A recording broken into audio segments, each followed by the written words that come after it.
Live from New Delhi, you're watching DD India News Hour, India's voice to the world. I'm Siddharth Bharadwaj. Coming up in the next hour.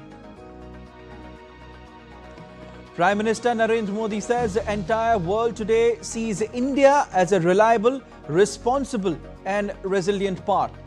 Asserts country's growth is shaping global opportunities. US President Trump tells Ukrainian President Zelensky to make a deal with Russia as Kyiv's push for Tomahawk missiles misfires. Trump pursues diplomatic solution to end the conflict. Big success for India in Choksi's extradition. Belgian court approves Mehul Choksi's extradition to India in PNB fraud case. PM Modi extends warm greetings on the auspicious occasion of Dhanteras, wishes everyone happiness, prosperity and good health.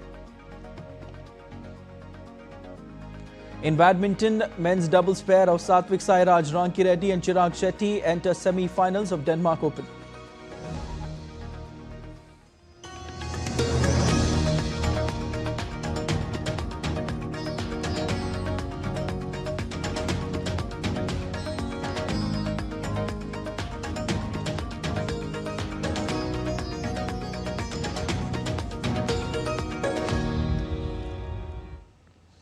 Prime Minister Narendra Modi attended the NDTV World Summit 2025 at the Bharat Mandapam in New Delhi on Friday.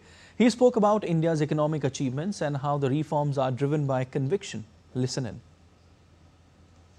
पिछले साल के मुकाबले भारत का merchandise export करीब 7% और बढ़ गया है।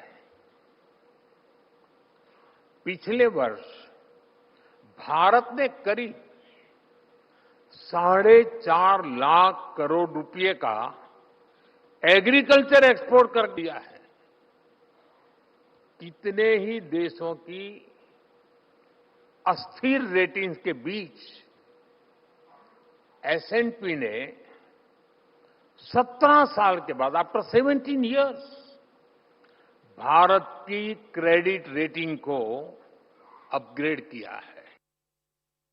भारत में एक समय रिफॉर्म हुआ था, एक इकोसिस्टम उसके गीत बहुत गाता रहता है, लेकिन वो कंपल्सन के कारण था और वो भी कंपल्सन IMF का था। आज रिफॉर्म हो रहा है कन्विक्शन के कारण और वही IMF कह रहा है कि रिफॉर्म का भारत का जो बोल्डनेस है उसको नोटिस कर रहे हैं। The Court of Appeals in Belgium's Antwerp has issued a preliminary judgment allowing the extradition of fugitive businessman Mehul Choksi to India. The case was filed by India's investigative agency, Central Bureau of Investigation. The court rejected Choksi's appeal against extradition, marking the first legal success for Indian authorities in their ongoing efforts to bring him back to face trial. Choksi now has 15 days to challenge the ruling before the Belgian Supreme Court. Choksi was provisionally arrested on 11th of April 2025 in Antwerp following India's extradition request and has remained in custody at Antwerp prison since his arrest. Several bail applications filed by him over the past months have been dismissed. The CBI has charged the fugitive businessman with 6,400 crore Indian rupees bank fraud case. The latest judgment is seen as a significant step forward in India's extradition proceedings against him. Defence Minister Rajnath Singh and Uttar Pradesh Chief Minister Yogi Adityanath will flag off first batch of BrahMos missiles manufactured at the BrahMos Aerospace Unit in Lucknow today.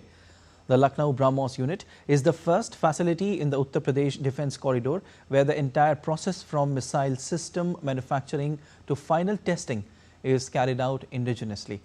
During the ceremony, the Defence Minister and the Chief Minister will also inaugurate the booster building and witness a demonstration of the booster docking process.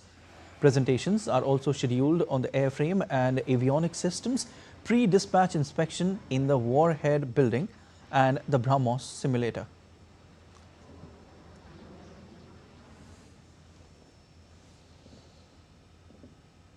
Day 2 of the G20 Environment and Climate Sustainability Ministerial Meeting has wrapped up in Cape Town, with world leaders agreeing on key environmental priorities under what's being called the Cape Town Declaration. India was a strong voice throughout, with Environment Minister Bhupendra Yadav actively engaging in bilateral discussions to strengthen cooperation on climate, biodiversity and circular economy initiatives. DD India's Nazneen Ismail has more. In Cape Town, it's been a full day of negotiations, side meetings and final drafting sessions as ministers work to close the meeting on common ground. Delegates spent much of the day refining the Cape Town Declaration, focusing on climate finance, biodiversity, waste management and nature-based solutions. India's Environment Minister Bhupendra Yadav was also busy on the sidelines. With Dr. Dion George of South Africa, he discussed wildlife conservation cooperation, including India's cheetah relocation program in Kuno, Madhya Pradesh, and congratulated South Africa on hosting the G20 meetings. With European Commissioner Jessica Roswell, he focused on solid waste management and wastewater technology, sharing India's experience with the extended producer responsibility regime. With Netherlands Minister Thierry Aartsen, he explored updating the 1988 India-Netherlands MOU, broadening future cooperation in biodiversity, climate finance, circular economy and technology transfer, highlighting India's circular economy action plans for 10 priority waste categories. Today's the chair summary come from the G20. It's India's stand very much appreciated here regarding the climate change and solution of the part of this India. And I think this chair declaration and discussion in this G20 summary, where they already accepted the blue economy and ocean declaration of India's G20 at Chennai.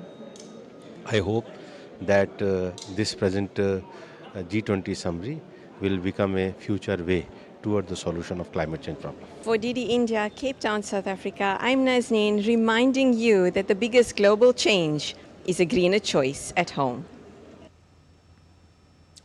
Ukrainian President Volodymyr Zelensky came to the White House on Friday seeking weapons to keep fighting Russia, but met an American president who appears inclined towards peace deal than ramping up Ukraine's arsenal.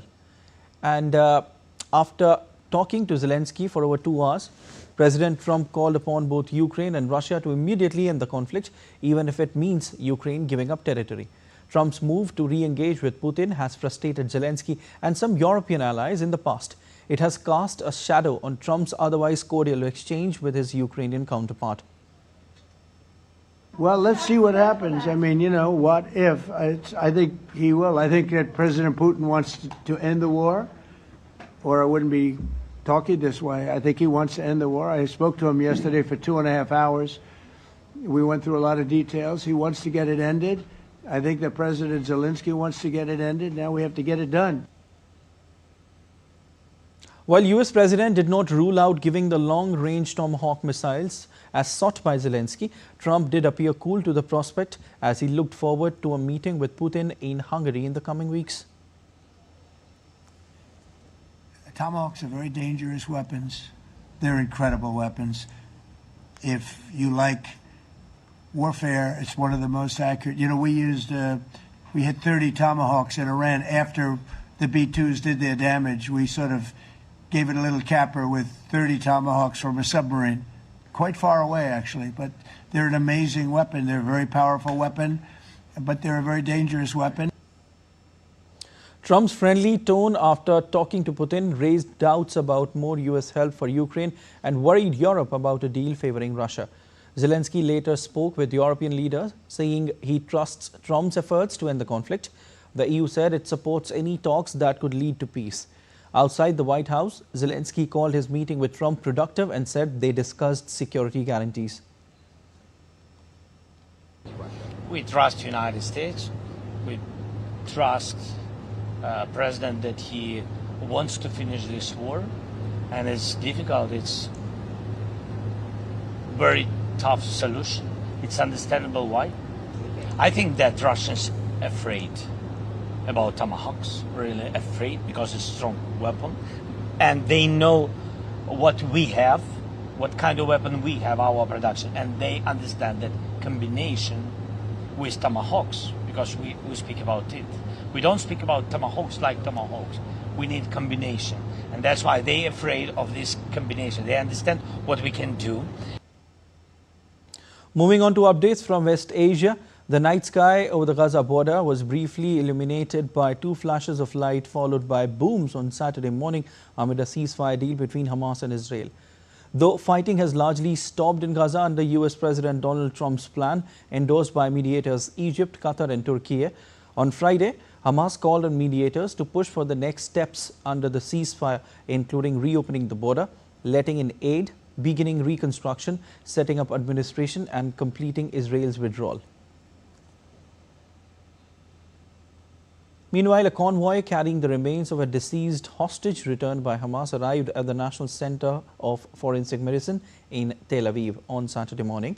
Earlier, Israel said that the Red Cross had handed over the body of another deceased hostage from Gaza to Israel's military amid a dispute over delays in the return of remains under the ceasefire deal between Hamas and Israel.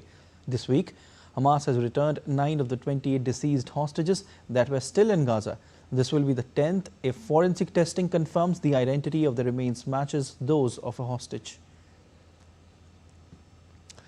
64 South Koreans detained in Cambodia for alleged involvement in large-scale online scam operations returned Korea on Saturday. The group arrived at Incheon International Airport escorted by police officers.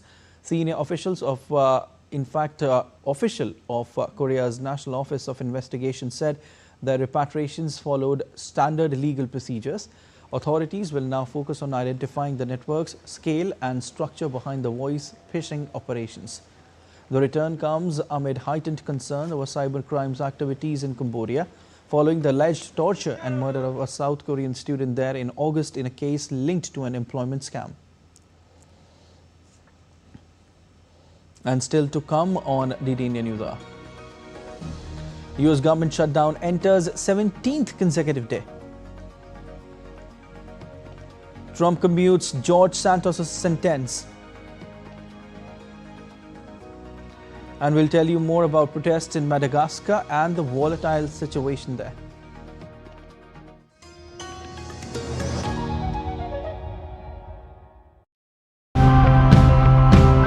Faster, smarter, better. That's often the promise that comes with modern technology, but all of it comes at a risk. To deal with this kind of mismatch, we have created a master plan based on population projections up to 2055. The main reason for looking for dry areas is both an efficiency reason and an avoidance of corrosion. We decided that this cannot go on forever. Something needs to be done. And we also were very certain that only technology option will be the best option because human intervention has several limitations. The big advantage is you don't have to go back to the start of the chain like mining iron ore. Eisenerzes anfangen, sondern you can reuse materials that have already been processed.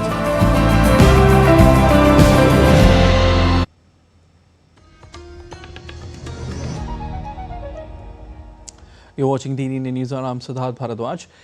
The United States remains shut down for the 17th consecutive day.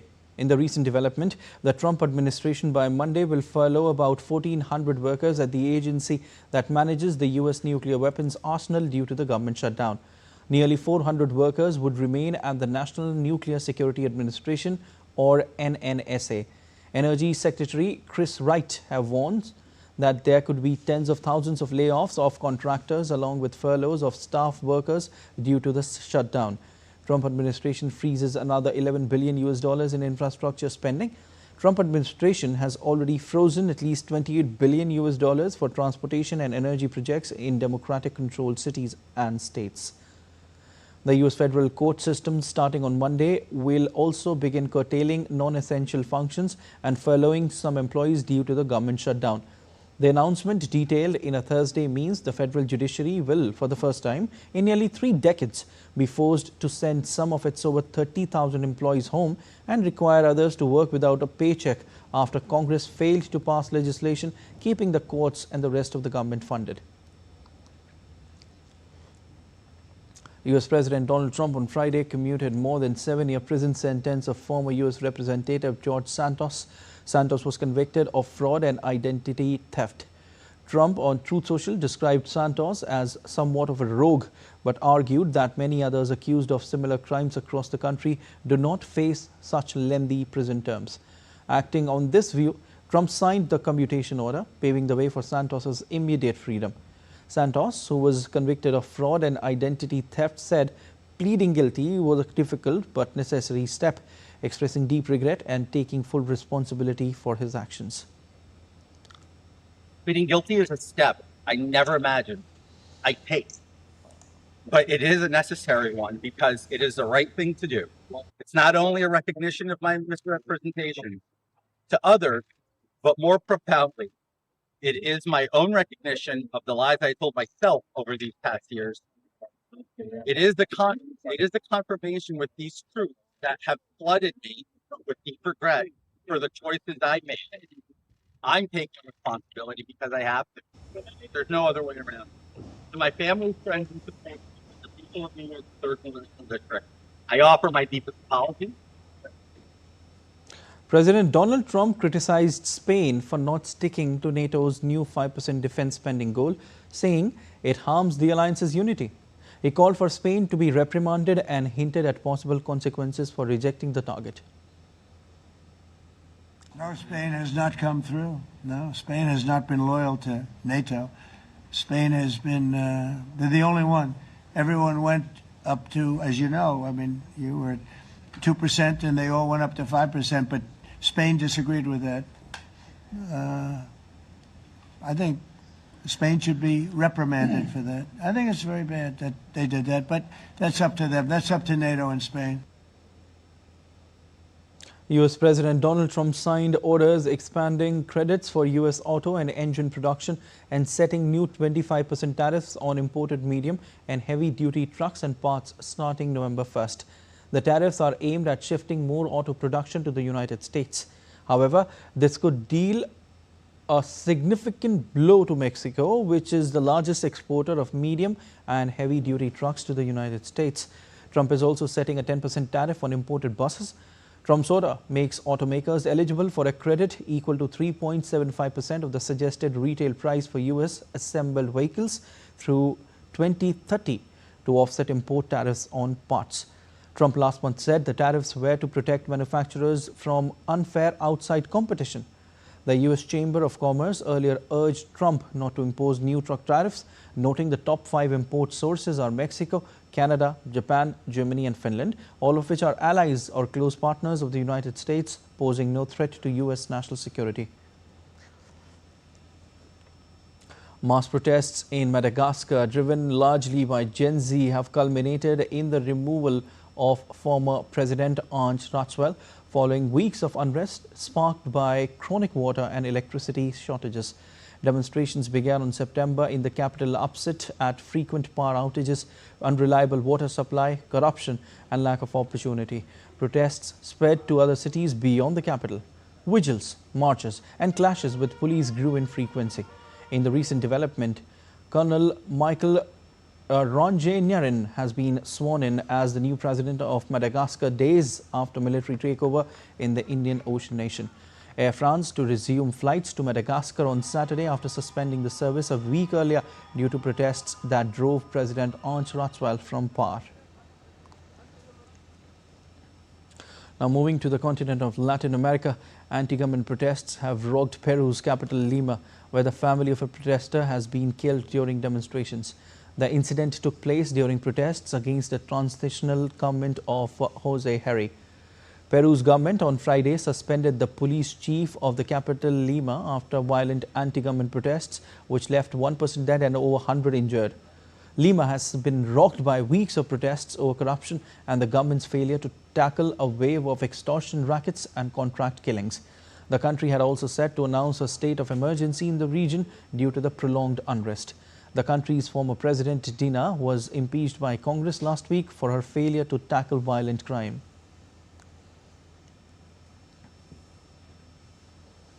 Venezuelan Interior Minister led a public march and military drill in La Guaira, where he guided military members in taking the oath of the Sacred Mount, a pledge invoking legacy of Simón Bolívar. The public ceremony was part of efforts by the Integral Defense Steering Body announced by President Nicolas Maduro to maintain public order and coordinate civilian and militia defense efforts. The demonstrations come amid escalating tensions between Washington and Caracas following U.S. military strikes in the Caribbean. The White House has confirmed a significant military buildup in the Caribbean, including guided missile destroyers, F-35 fighter jets, a nuclear submarine and approximately 6,500 troops. Maduro has denied any involvement in drug trafficking and condemned the U.S. strikes as violations of Venezuelan sovereignty. Thousands rallied in Havana in support of Venezuela amid rising tensions with the U.S. Cuban leaders condemned, in fact, what they call U.S. violations against Venezuela's government. Thousands of Cubans rallied in Havana to support Venezuela and condemn U.S. actions. Led by President Diaz-Canel and Prime Minister Marrero, the protest reaffirmed Cuba's backing of Maduro's government. The rally came after President Trump authorized CIA covert operations against Venezuela. Officials called a move to justify regime change and seize oil resources.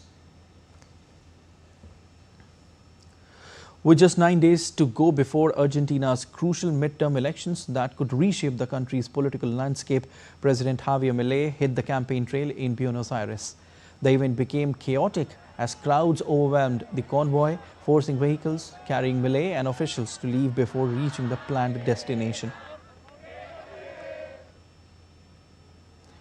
Opposition gathers at Cristina Fernandez's home as Milei rallies ahead of Argentina's pivotal midterm elections. Supporters of former Argentine President Cristina gathered outside her home to mark Peronist Loyalty Day, while President Javier Milei led a campaign rally in Tres de Febrero. Cristina, who is under house arrest, stepped onto her balcony to wave to supporters.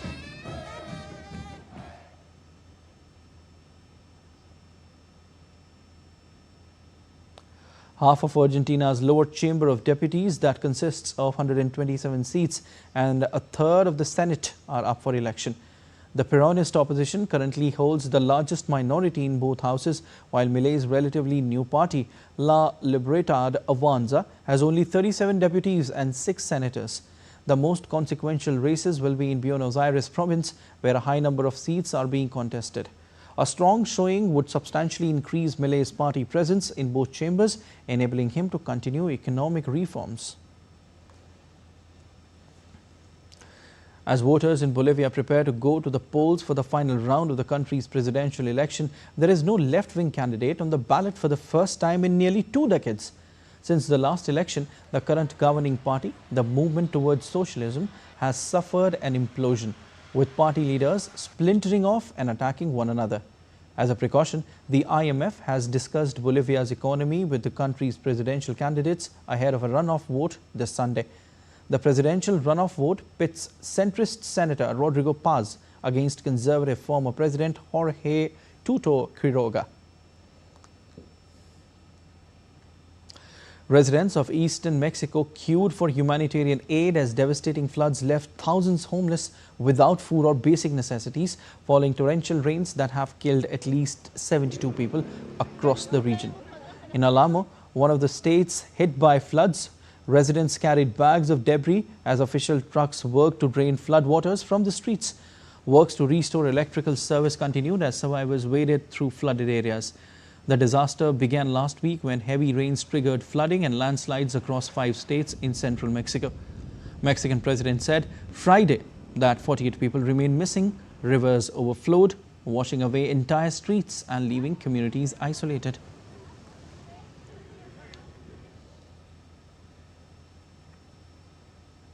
And let's take a look at other stories making news around the world.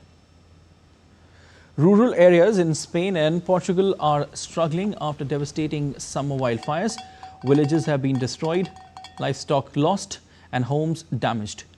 Experts warn that heat waves and climate change make such fires more frequent, leaving communities to cope with widespread destruction. In Marseille, the gleaming gold crown of the famed Bonne Mère statue has been restored and placed back atop the Notre Dame de la Garde Basilica in a striking helicopter operation.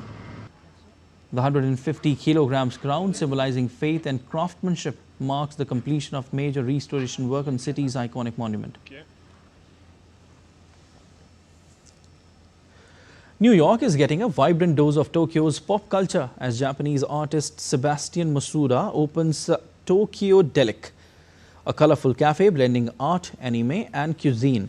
The venue captures the essence of Tokyo's cafe culture with dazzling interiors and nostalgic Japanese comfort food.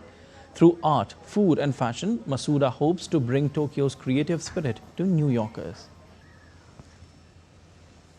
And still to come on DD India News Hour. People are immersed in Diwali festivities and flooding the markets. We'll tell you more about it. Assam observes Kati Bihu, a festival of prayer, simplicity and strength. Coming up, the spirit of Kongali Bihu. And sacred relics of Lord Buddha coming back to India.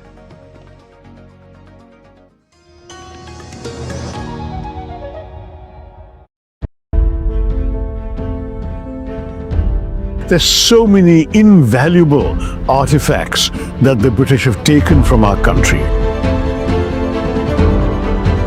They robbed us of our self-respect. They robbed us of our honor.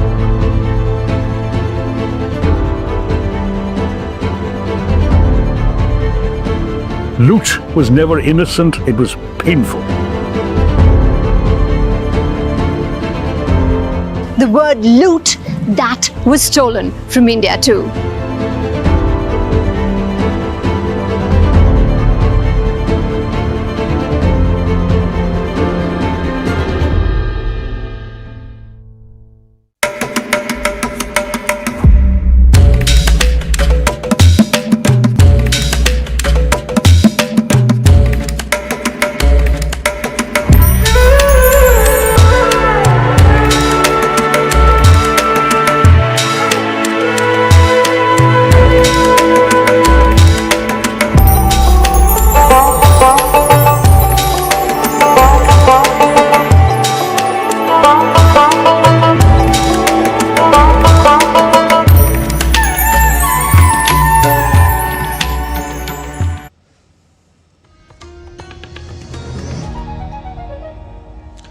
You're watching DD India News Hour. I'm Siddharth Bharadwaj and let's have a look at the headlines once again. Prime Minister Narendra Modi says the entire world today sees India as a reliable, responsible and resilient power, asserts country's growth is shaping global opportunities. US President Trump tells Ukrainian President Zelensky to make a deal with Russia as Kyiv's push for Tomahawk missiles misfires. Trump pursues diplomatic solution to end the conflict. Big success for India in Choksi's extradition. Belgian court approves Mehul Choksi's extradition to India in PNB fraud case. The change of guard ceremony took place this morning in New Delhi. It's a military tradition that is held every week to enable a fresh group of the president's bodyguards to take charge. Raised in 1773, the President's Bodyguard is the most senior regiment of the Indian Army. It is the regiment that carries out ceremonial duties for the President of India. Each member of this unit is a trained paratrooper, tankman and equestrian. The Ceremonial Army Guard comprises infantry troops drawn from different regiments on a rotational basis, which, attired in their regimental regalia, man sentry posts around the complex and also make up the Tri-Service Guard of Honor for visiting dignitaries. Many of the participating regiments have been highly decorated. The Republic Day Parade, beating the retreat, visits by foreign heads of state and presidents, opening address to Parliament and state functions at Rashtrapati Bhavan are key occasions when the President's bodyguard attracts attention, attired in scarlet tunics during winters or white outfits in summers and armed with ceremonial lances.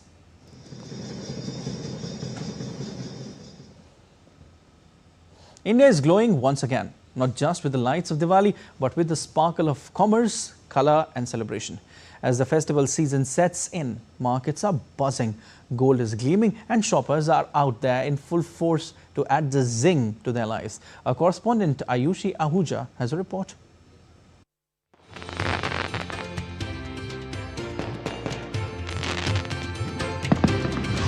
Every year, as autumn settles over India, the country bursts into spectacular blaze of light, color, and commerce.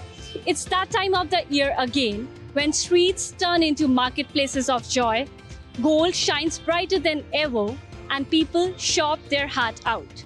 Diwali isn't just a festival of lights. It's a season of business and trade activities as people indulge in shopping and brighten their lives up. Diwali, India's festival of lights, symbolizes the victory of good over evil and light over darkness. But it also marks the brightest time of India's economy. As the festival nears, markets across the country come alive, buzzing with shoppers eager to bring home prosperity, beauty, and joy. At the heart of this glitter lies gold, a symbol of wealth, purity, and divine blessings. Buying gold during Diwali is believed to invite prosperity, especially on Dhanteras, a day dedicated to wealth and well-being. But this year, the sparkle comes at a cost, with gold prices soaring to record highs. I am here at a famous jewelry shop in New Delhi, where every Diwali, the sparkle of gold attracts thousands of customers. But this year, the shine is slightly dimmer as the gold prices are skyrocketing. Gold का rate इतना पहले तो jump हुआ, हमें तो लगा था कि शायद थोड़ा सा काम में कुछ फ़र्क आएगा इस चीज़ का, लेकिन हमारे भारतीय लोगों ने, इंडियंस ने साबित कर दिया कि गोल्ड वो हर रेट में खरीदने वाले हैं। जैसे लास्ट टाइम गोल्ड रेट जो 80,000 था वो 130 यानी 50,000 रुपीज़ का एक साल में जंप आना, तो बहुत बड़ा उछाल है, लेकिन ऐसा कुछ नहीं है, लोग खूब शॉपिंग कर रहे हैं। The prices are high, but the sentiment remains upbeat. People may buy less, but they won't skip the tradition of buying the yellow metal, which is an integral part of Diwali's ritual. Not just gold, Diwali marks a full-blown shopping spree across India, with households upgrading everything from electronic items to cars in a festive wave of spending. Also, with the government extending tax reliefs, especially on goods and service sectors, the shopping mania seems to have doubled. From jewelry to fashion, Diwali is the time Indians redefine their wardrobes. Clothing sales have surged across cities. Ethnic wear, especially in bright colors and silk, is flying over the shelves. From high-end malls to local bazaars, the festival fashion fever has gripped India. This is my favorite festival because everything around you gets so pretty lit up. Even the dullest of streets, they light up, and the favorite part is sweets, obviously. Home decors too are witnessing a renaissance. From handcrafted diyas to eco-friendly lanterns and scented candles, everything that adds sparkle to a home is in high demand. Even small vendors like garland sellers and rangoli artists say Diwali brings them their biggest business of the year. The festival is an explosion of colors and commerce. Every lane is alive, from sweet shops to electronic stores, from decorative stores to tailors. Everyone has a reason to smile this season. The Diwali economy, worth billions of dollars, runs on a collective joy, a reminder that commerce and culture go hand in hand. Here's wishing you all a very happy Diwali. I am Ayushi Ahuja with camera person Rahul Chopra reporting for DD India. Dhanteras celebrates the arrival of Goddess Lakshmi and Lord Kuber for wealth and Lord Dhanvantari for health, marking the start of the Diwali festival. The day is also marked by ritualistic lighting of lamps to ward off darkness and evil, symbolizing the victory of good over evil and inviting positive energy. Let's listen to this report to understand the history and significance of this day.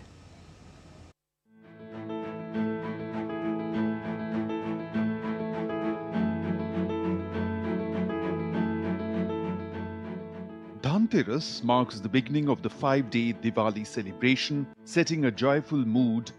On this day, devotees worship Lord Dhanvantari, the deity of Ayurveda, and Goddess Lakshmi, the harbinger of wealth and fortune. Dhan means wealth and Teras refers to the 13th day.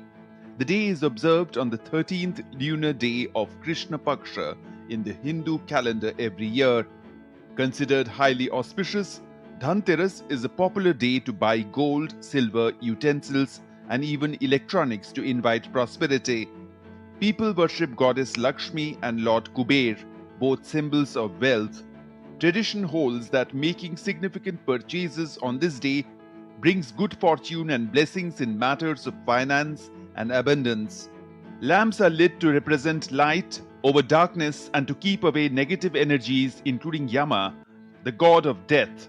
The day is also seen as a time for cleansing homes, hearts, and minds, creating a pure space for the joy and brilliance of Diwali to enter and flourish.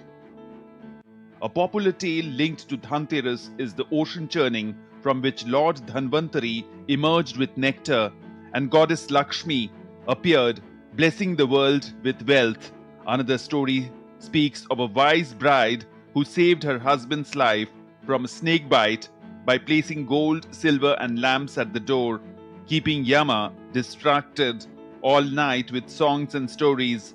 Since then, Dhanteras has been cherished as one of the most blessed days. May this Dhanteras bring you new aspirations, renewed hopes, unexplored paths, and bright beginnings. Wishing you and your loved ones joy, surprises, and everything radiant and wonderful.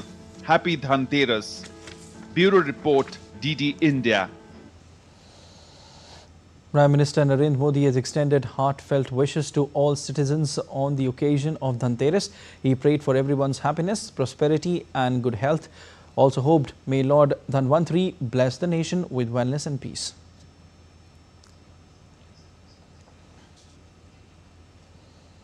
All right, and DD India's Shama Mishra joins us live from Mumbai. Hi Shama, first of all, happy Dhanteras to you. We saw your report on how people are expressing their happiness. Can you share some light, Shama, on the cultural significance of this day? Well, a very happy Dhanteras to you too, Siddharth. And it is that day of the year when the entire Mumbai, along with the country, will start shining, and not just through the metals, through the precious metals, but also because it's the first day of Diwali. And as you've briefly mentioned in the package that has run just before our live, that the importance of dhan or the precious metal on this day is immense. And right now we are here at Zaveri Bazaar, which is the popular place for buying gold and other precious metals in Mumbai. So this is one shop where we are, and we also have Kumar Jain with us. He is the bullion head and also the owner of this place. What's the pattern this year? And since the gold prices are skyrocketing, are people still interested in buying? This time I'll tell you a surprise of a bullion sale. Surprise of million people have million age people have come also to us. That is a big part. They believe in calculator, they believe in mobile, all different things. But now they believe in gold and silver only, as it will go to rise. And the best part now today, being a auspicious day, the gold has come down to 5,000 rupees, and silver has come down to 20,000 rupees. The best part. Okay. So what are the prices today? Today the gold is around 1,31,000 and the silver price is around 1,65,000.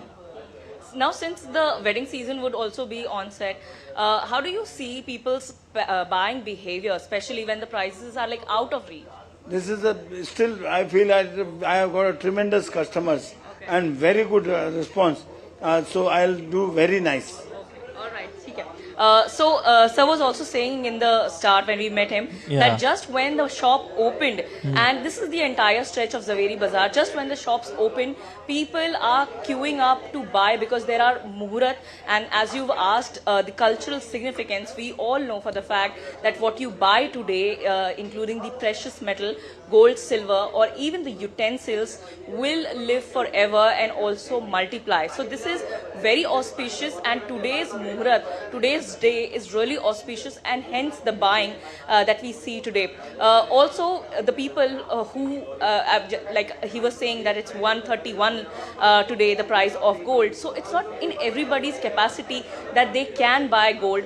But people who were buying 10 grams earlier would now purchase lesser grams, would now just buy for significance. But people are buying, and those who cannot buy at all, they are buying metals, they are buying utensils, and they are also buying brooms and other culturally significant significant things which will bring prosperity to them. So it's all about prosperity, and today, like I've already said, it marks the day of the beginning of Diwali, and Mumbai along with Maharashtra is really excited. We can see all the streets lit up here, drenched in the fervor of enthusiasm and celebrations, and entire Mumbai, as we see, as we speak, is decorated as a new bride, because it is Diwali and everybody is excited and everybody is delighted to celebrate it. Siddharth. Right, Sharma. Sharma, Prime Minister Narendra Modi has consistently emphasized the importance of buying made in India products, and this festive season we are seeing a dynamic shift in consumer behavior. They are now opting for Indian products over foreign alternatives. How well will this trend, Sharma, strengthen Bharat's economy? Right from the rampance of the Red Fort, Prime Minister had given this clarion call that we should now buy, purchase, shift up at buying behavior to buying Swadeshi, which is made in India products. And as I was doing a special coverage story for Diwali, we did see that people now have shifted their pattern of the buying, because they don't want China-made products anymore. They don't want outside products anymore. Everybody that we saw, we went to one Kandil Gali, which is a lane popular for handmade lanterns, which is known as Akash Kandil here in Mumbai, and the buyers have said, the sellers have said that people come to them and they ask, is it made in India? Has it been handmade? Is it made with sustainable products? And then they are purchasing it. Same as with the earthen pots, earthen diyas, because people this time around, even if you see the social media, it's full with the messages that we should support local, we should support those artisans who actually live by selling their diyas at this particular time only. So people should be going more local, and that is what we are seeing in different products also. I've said earthen diya, I've said lanterns, I've also seen people purchasing the lights. Just near to this place is Crawford Market, and Crawford Market is one place where we did see the lights and everything, the huge production, the huge import from China was happening, but now we are seeing that it is all Indian made products. So the shift has happened, and now people have really started taking a note of this, and this Diwali we are seeing a difference because this is going to the local people, and with the local people getting money, the money stays in India, and this will directly or indirectly help churn the wheel of development in India. All right, definitely, Sharma, and once again, happy Dhanteras to you. We leave it there. Thank you so much. And still to come on DD India News Hour. Liverpool to miss services of first choice goalkeeper Alisson Becker when they host Manchester United on Sunday.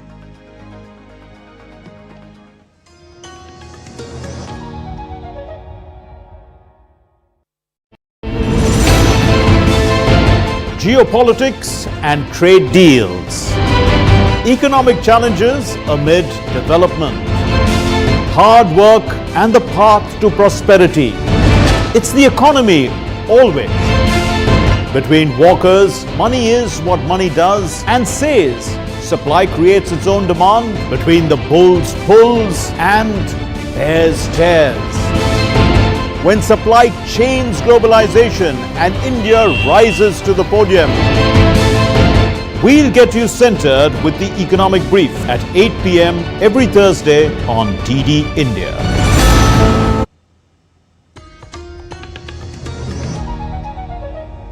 You're watching DD India News Hour. I'm Siddharth Bharadwaj, and Assam is celebrating Kati Bihu, also known as Kangali Bihu. It signifies the end of the sowing season and the beginning of the harvest period, focusing on prayers for a good yield and symbolizing hope during a time when farmers' granaries are often empty. Key rituals include lighting lamps in fields, homes and in front of the sacred Tulsi plant and engaging in community gatherings. Meanwhile, India's Home Minister Amit Shah in a social media post on X said, and I quote, "On the occasion of Kati Bihu, I pray for the well-being and prosperity of all my sisters and brothers of Assam. May this festival bring happiness and abundance into everyone's lives."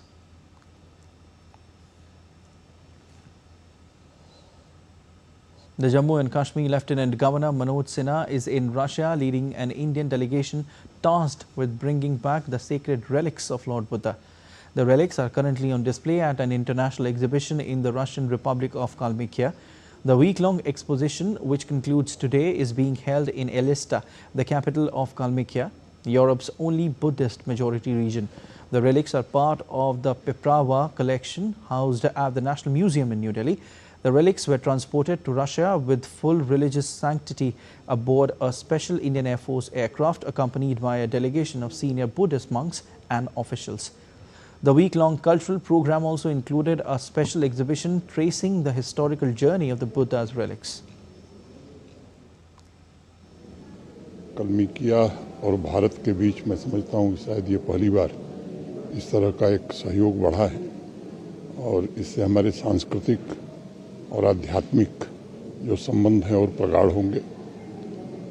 कलमिकिया के इस पवित्र मंदिर में भी मुझे आने का सौभाग्य मिला और जो भीड़ दिखाई दे रही है वो स्वाभाविक रूप से मैं समझता हूँ कि भगवान बुद्ध का आशीर्वाद कलमिकिया के लोगों को मिलेगा, रूस के लोगों को मिलेगा और भारत कलमिकिया और भारत रूस का संबंध और प्रगाढ़ होगा।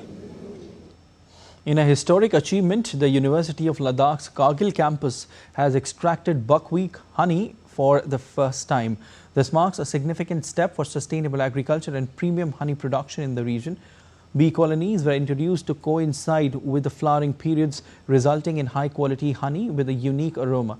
The Vice-Chancellor praised the team and announced plans to expand apiculture, including branding and GI tagging for Kargil buckwheat honey.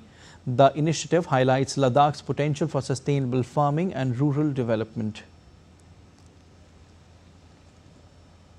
And let's take a look at other stories making news. With cybercrimes rising rapidly, Odisha Police has launched a month-long campaign to educate citizens about online safety, targeting students, professionals and communities across urban and rural areas. The initiative, supported by government departments and NGOs, aims to empower people with the knowledge to prevent cyber fraud, harassment and other digital threats. In Indore, beggars are becoming entrepreneurs by selling cow dung products in malls. A rehabilitation center trains and supports over 5,000 people, helping them earn a living. They create items like handicrafts and festival decor, sharing profits fairly. This helps the workers build sustainable jobs and supports Indore's aim to be India's first beggar-free city. In Sonmarg, Jammu and Kashmir, construction of a new children's play park is underway at the tourist resort. The park will offer safe and engaging facilities for children while creating local employment opportunities. Locals and tourists alike are expected to benefit as the project aims to enhance both the region's appeal and economic development.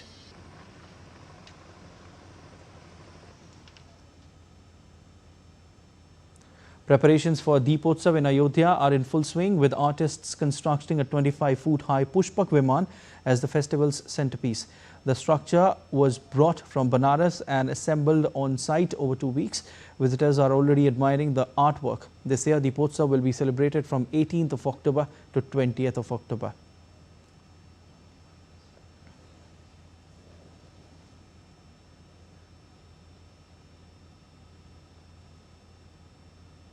And as we told you about Kati Bihu festival in Assam, DD India's Subina Roy joins us from Dibrugarh for more on this. Hi Subina, greetings to you and everyone on Kati Bihu. Can you tell us the significance of Kati Bihu to our viewers, Subina? Well, happy Diwali, happy Kati Bihu and happy Dhanteras to Siddharth and all the DD India viewers. Today is a very auspicious day. Not just for Assam, but for entire India, as in North India, we are celebrating Dhanteras or Deepotsav, whereas in Assam, we are celebrating Kati Bihu. So the Kati Bihu festival is basically related to the farming season. This is the season when the harvest is yet to come. We are waiting for the harvest. And the paddies is almost exhausted, you know, in the barn. So, you know, farmers pray this time to the fields, to their ancestors for a peaceful and prosperous harvest. And today is the day when they light earthen lamps. These are called saki in Assamese. So they take out these lamps. First, they take these lamps to this Tulsi altar. This is the main Tulsi altar which you can see in each and every house of Assamese. So they light the candles, the earthen diyas in this main courtyard, and then they take out these earthen lamps to their farm fields, where they light them up in the traditional bamboo poles, which you can see in the visuals. And the stand is made out of bamboo, which is completely sustainable. In fact, the diyas which are made, Siddharth, is made from elephant apple. This is one of the exotic fruits which is available in Assam, and also papaya. So the diyas are also completely sustainable, and the farmers take these diyas to the fields and hope for a prosperous harvest. It is believed in Assamese culture that these diyas guide the ancestors back to their homes. And scientifically, if you look at it, these diyas, it is used to ward off the insects, because the the paddy fields are prone to insects this time in this month of Kartik. So the lighting of diyas across the paddy fields wards away the crops, wards away the pests, and brings in positivity, more energy to this farmers for the upcoming farming cycle, Siddharth. And also there is a ceremony of Akash Bati today. So the diyas are lighted up in the fields and homes. Entire courtyard of the homes you will see lit up by earthen lamps, where mustard oil is poured, and it is completely natural. No candles are used. We use just earthen diyas, and these are lit up across the courtyard, across the farm fields. And this is known as Akash Bati, which connected to the space.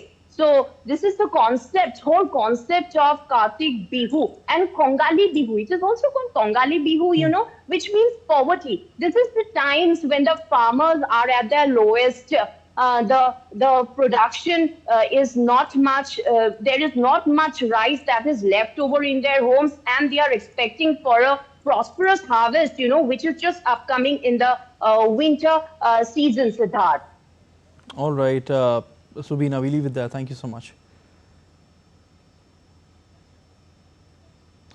And you're watching DD India News. Time now for sport. And Indian badminton players Satwik-Chirag, Rankireddy and Chirag Shetty have advanced to the semi-finals of the Denmark Open Badminton Tournament in Odense City.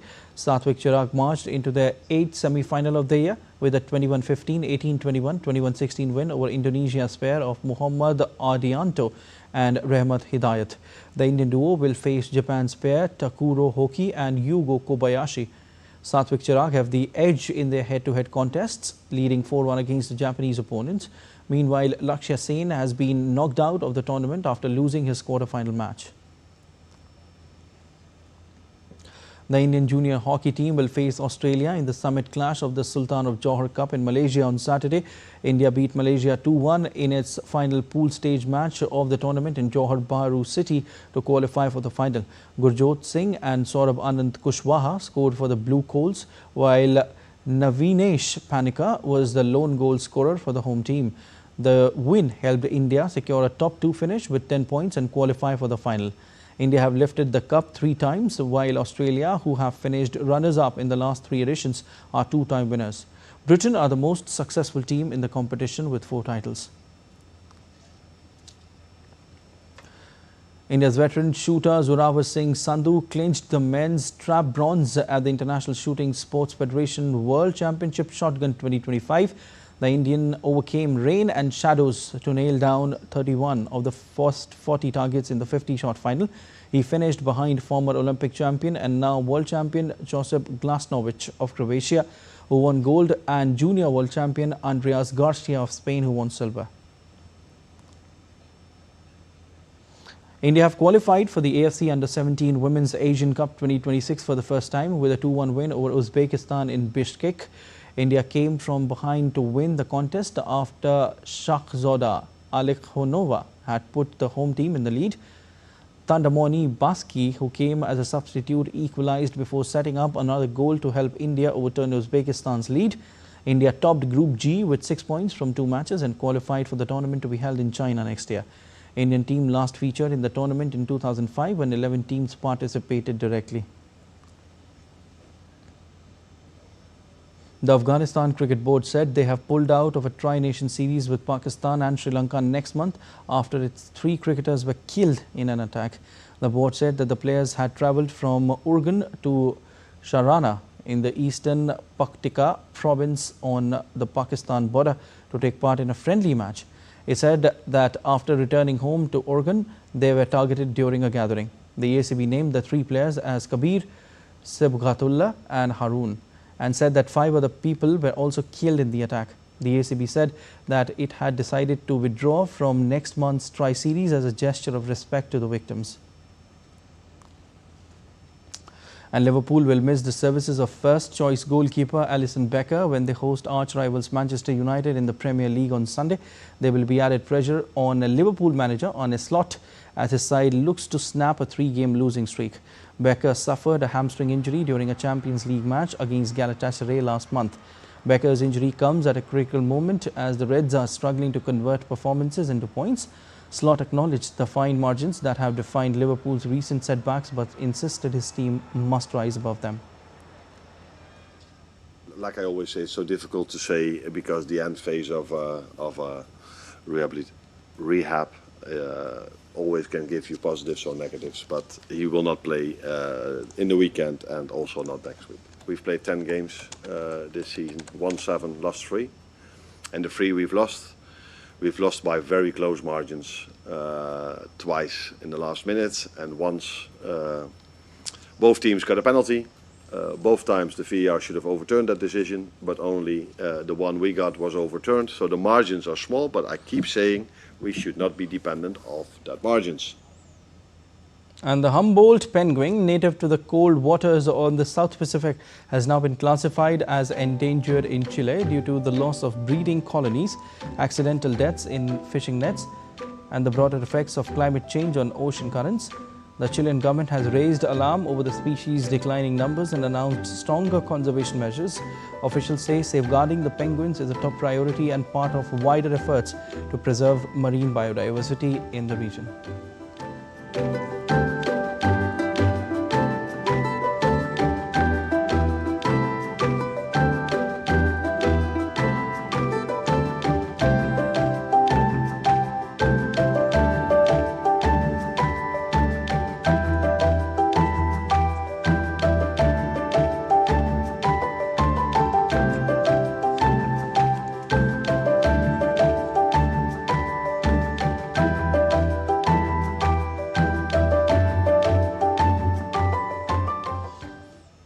That's all for this edition of DD India News Hour, but let us know your thoughts on the news of the day. For those on the go, you can get all the latest news and updates from India and across the world on DD India mobile app. The app is available on both Android and iOS platforms, and you can scan the QR code on the screen to download now. We'll be back with more news as it breaks here on DD India. I'm Siddharth Bharadwaj from all of us here in Delhi. Thanks for watching DD India News Hour.